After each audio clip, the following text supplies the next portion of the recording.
नई दिल्ली, नजफगढ़ के साईं बाबा मंदिर में भागवत कथा का भव्य आयोजन, सनातन धर्म और संस्कारों को मिला नया संबल। नई दिल्ली, नजफगढ़ स्थित साईं बाबा मंदिर में प्रगति भक्त फाउंडेशन द्वारा 7 दिवसीय श्रीमद्भागवत कथा का दिव्य आयोजन किया गया। इस पुण्य अवसर पर सैकड़ों श्रद्धालु, जिनमें बड़ी संख्या में महिलाएं और पुरुष शामिल रहे, भाग लेकर भक्ति, ज्ञान और संस्कारों का रसपान किया। यह कार्यक्रम केवल धार्मिक अनुष्ठान भर नहीं था, बल्कि इसका उद्देश्य युवाओं में सनातन धर्म के प्रति आस्था, समाज में नैतिक मूल्यों की पुनर्स्थापना तथा जीवन में संस्कारों के महत्व को स्थापित करना रहा। कथा के दौरान भगवान श्री कृष्ण की लीलाओं, भक्ति की महिमा और धर्म के महत्व को विस्तारपूर्वक वर्णित किया गया, जिससे श्रद्धालु भावविभोर हो उठे। इस आयोजन को विभिन्न समाचार चैनलों और पत्रकारों द्वारा भी कवर किया गया। कई पत्रकारों ने स्वयं कथा स्थल पर पहुंचकर न केवल कवरेज की, बल्कि कथा का श्रवण कर भक्ति की अनुभूति भी की। प्रगति भक्त फाउंडेशन का यह प्रयास न केवल सनातन संस्कृति को जीवंत रखने की दिशा में एक सार्थक पहल है, बल्कि यह आज के युवाओं को धार्मिक मूल्यों से जोड़ने में भी अत्यंत सहायक सिद्ध हो रहा है। ये भागवत जो है प्रकृति से जोड़कर की जा रही है। हमारा मानना ये है कि भागवत का जो सार है वो प्रकृति में ही छुपा हुआ है, प्रकृति से ही मिला हुआ है, प्रकृति से ही जुड़ा हुआ है।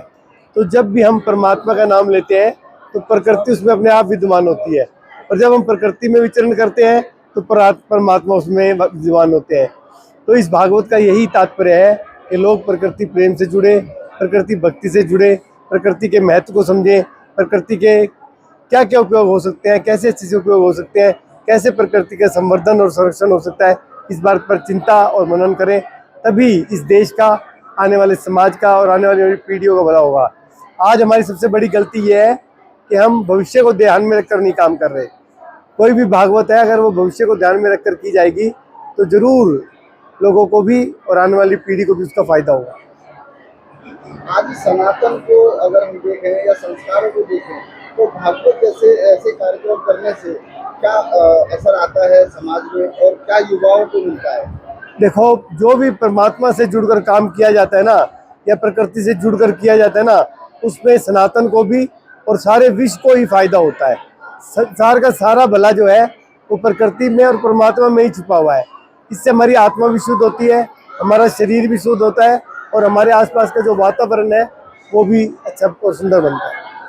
संस्कारों में भी प्रबलता, हाँ, सब में संस्कार, व्यवहार, खान पान, सब में परिवर्तन आता है। ये तो कड़ी है, जो हम ये धार्मिक आयोजन करते हैं ना, ये कड़ी है हमारे को आगे बढ़ाने के लिए।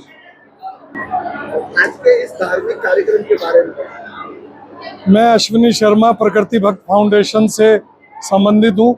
ये जो कार्यक्रम हम आयोजित करते हैं, हम चाहते हैं कि जो हमारे जो साधु संत जो हैं, ये इनकी इतनी पहुंच है, इनका व्यापक इनका प्रचार प्रसार करने का तरीका है, इनकी भावनाएं ज़्यादा लोगों से ये लोग जुड़े हुए हैं, तो इनके माध्यम से हम चाहते हैं कि भागवत के माध्यम से प्रकृति का प्रचार प्रसार हो और जो जनमानस का जो उदासीन रवैया है प्रकृति के प्रति, वो धर्म के साथ साथ प्रकृतिवाद से भी जुड़े।